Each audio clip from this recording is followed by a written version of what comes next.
দেশের ৬৯% মানুষ চায় আসছে নির্বাচনে আওয়ামী লীগ অংশ নিক, কিন্তু সরকারের হাবভাবে পরিষ্কার, নির্বাচনে কোনোভাবেই অংশ নেওয়ার সুযোগ নেই আওয়ামী লীগের।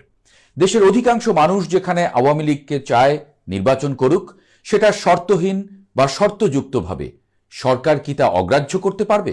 প্রথম আলোর জরিপ বলছে, আসন্ন নির্বাচনে শর্তহীন এবং শর্তযুক্তভাবে ৬৯% মানুষ চায় আওয়ামী লীগকে নির্বাচনে অংশগ্রহণ করতে দেয়া হোক। অর্থাৎ আওয়ামী লীগের প্রতি মানুষের দরদ এখনো আছে। মুক্তিযুদ্ধে আওয়ামী লীগের ঐতিহাসিক ভূমিকা এখনো স্বীকার করছে মানুষ। এই জরিপের মাধ্যমে তাই প্রমাণিত হলো। এখন সরকার বলছে নির্বাচনে অংশ নিতে পারবে না আওয়ামী লীগ। প্রেস সচিব বলছেন শুদ্ধ হয়েও নির্বাচনে অংশ নিতে পারবে না আওয়ামী লীগ, কিন্তু জরিপ বলছে অন্য কথা। এত শতাংশ মানুষের মতকে কিভাবে তাহলে অবজ্ঞা করবে ইউনূস সরকার? এই প্রশ্নটি কেবল রাজনৈতিক মহলের নয়, এটি রাষ্ট্রের ভিত্তি এবং গণতান্ত্রিক আদর্শের সঙ্গে জড়িত এক গুরুতর প্রশ্ন বলেই মনে করছেন বিশ্লেষকরা।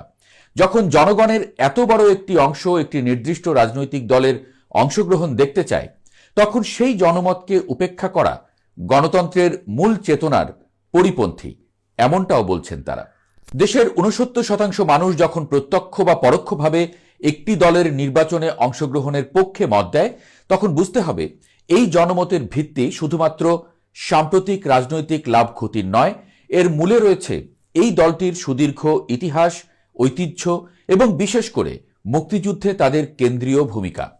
জরিপের এই ফলাফল প্রমাণ করে যে আওয়ামী লীগকে বাদ দিয়ে যে কোনো নির্বাচন আয়োজন করা হলে তার গ্রহণযোগ্যতা নিয়ে দেশের ভেতরে এবং আন্তর্জাতিক মহলে এক বিরাট প্রশ্নচিহ্ন তৈরি হবে।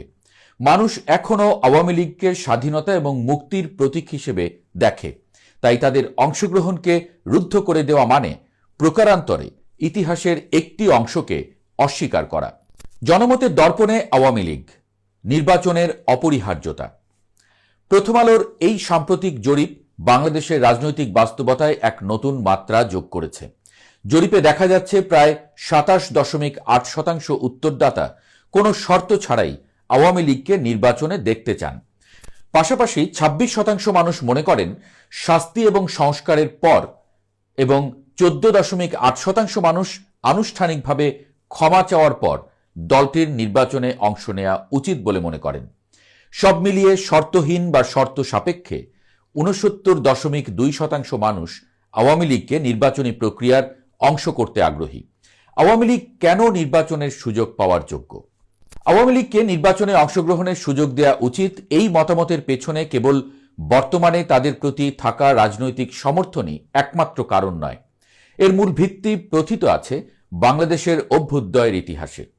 আওয়ামী লীগ একটি সাধারণ রাজনৈতিক দল নয়, এটি বাংলাদেশের স্বাধীনতা সংগ্রামের অবিচ্ছেদ্য অংশ। ১৯৪৯ সালে এর জন্মলগ্ন থেকেই দলটি ধর্মনিরপেক্ষতা, গণতন্ত্র এবং বাঙালি জাতীয়তাবাদের মূর্ত প্রতীক হিসেবে কাজ করেছে। ৬২র শিক্ষা আন্দোলন, ৬৬র ৬ দফা, ৭০-এর সাধারণ নির্বাচনের নিরঙ্কুশ বিজয়, এই প্রতিটি পদক্ষেপই ছিল চূড়ান্ত স্বাধীনতার সোপান। যদিও ২৪ সালের আওয়ামী লীগের কার্যক্রম সেই আগের আওয়ামী লীগের দরজায় কালি লেপন করেছে, তবুও মানুষ সুযোগ দিতে চায় সেই সুখ স্মৃতিকে মনে করেই। যে দেশে প্রায় ৭০% মানুষ একটি দলের অংশগ্রহণ চায়, সেই জনমতকে উপেক্ষা করা হলে তা গণতান্ত্রিক ভিত্তিকে দুর্বল করবে। গণতন্ত্রের মূল কথা হল সংখ্যাগরিষ্ঠের মতামতকে সম্মান জানানো এবং রাজনৈতিক বহুত্ববাদকে স্বীকৃতি দেওয়া। যদি আওয়ামী লীগের অতীতের বিতর্কিত কর্মকাণ্ডের জন্য তাদের নিষিদ্ধ করাও হয়, তবুও বৃহত্তর জনমতের প্রতি শ্রদ্ধাশীল হয়ে একটি অন্তর্ভুক্তিমূলক নির্বাচন নিশ্চিত করাই হবে প্রজ্ঞা এবং দূরদর্শিতার পরিচয়।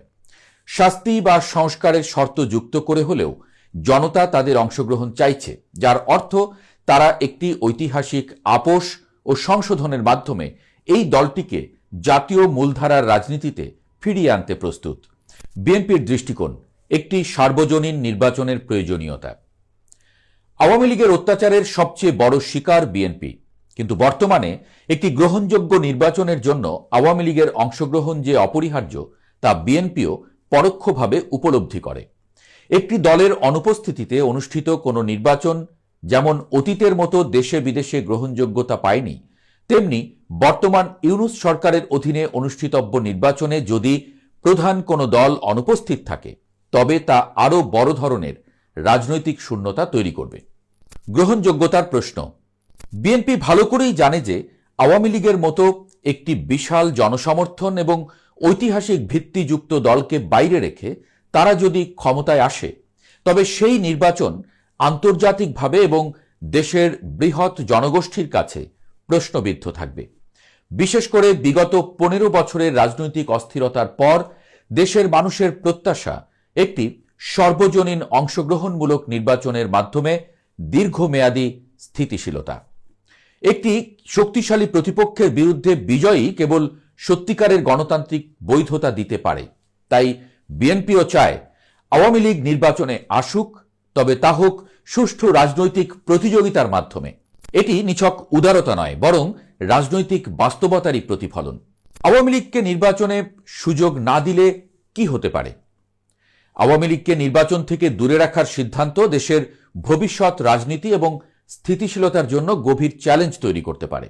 জনগণের এত বড় একটি অংশের আকাঙ্ক্ষাকে উপেক্ষা করার ফল সুদূর প্রসারী এবং মারাত্মক হতে পারে।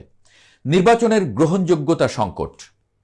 যদি 69% মানুষ আওয়ামী লীগের অংশগ্রহণ চায় তবে সেই অংশগ্রহণ ছাড়া অনুষ্ঠিত নির্বাচন স্বয়ংক্রিয়ভাবে সংখ্যাগরিষ্ঠ মানুষের কাছে বৈধতা হারাবে।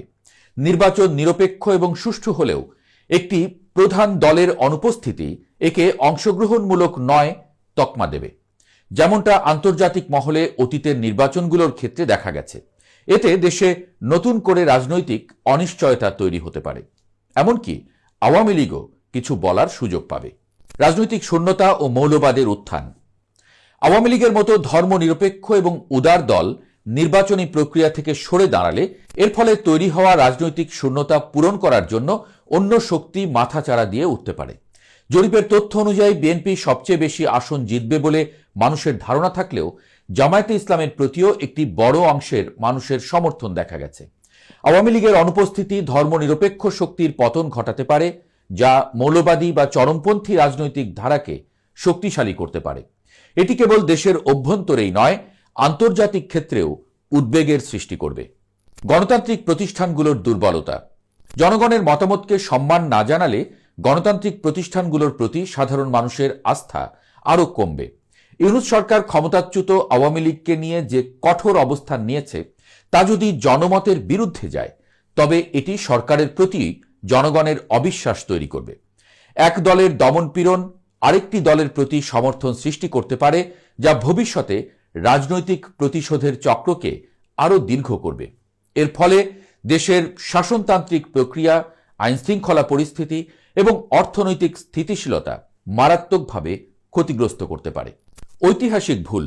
স্বাধীনতার নেতৃত্ব দানকারী একটি দলকে রাষ্ট্রীয় প্রক্রিয়ার বাইরে রাখা প্রকারান্তরে জাতির আত্মপরিচয়ের অংশকে অস্বীকার করার শামিল। দেশের জনগণ যারা এখনও আওয়ামী লীগের মুক্তিযুদ্ধে নেতৃত্ব দেওয়ার ভূমিকাকে শ্রদ্ধার চোখে দেখে তারা এই বর্জন মেনে নেবে না। এটি বাংলাদেশের ইতিহাসের একটি ধারাবাহিকতাকে রুদ্ধ করে দেবে, যা ভবিষ্যতে নতুন রাজনৈতিক সংকট এবং বিভাজনের জন্ম দিতে পারে। প্রথম আলোর এই জরিপ একটি স্পষ্ট বার্তা দিয়েছে। জনমত আওয়ামী লীগকে একেবারে বাতিল করে দেয়নি, বরং শর্ত সাপেক্ষে হলেও তারা চায় দলটি নির্বাচনী প্রক্রিয়ায় ফিরে আসুক। ইউনূস সরকারের সামনে এখন একটি কঠিন পরীক্ষা। তারা কি কেবল অতীতের ভুলের জন্য দলটির উপর কঠোরতা বজায় রেখে জনগণের 69% আকাঙ্ক্ষাকে অবজ্ঞা করবে, নাকি দূরদর্শিতার পরিচয় দিয়ে একটি সর্বজনীন ঐতিহাসিক সংশোধনমূলক নির্বাচন আয়োজন করে দেশের গণতান্ত্রিক ভিত্তিকে মজবুত করবে? তবে যে গণতন্ত্রের জন্য এত কিছু সহ্য করল বাংলাদেশ, সেই গণতন্ত্র জারি রাখতে আওয়ামী লীগকে সুযোগ দেয়াই উচিত, এমনটাই বলছেন অনেকে।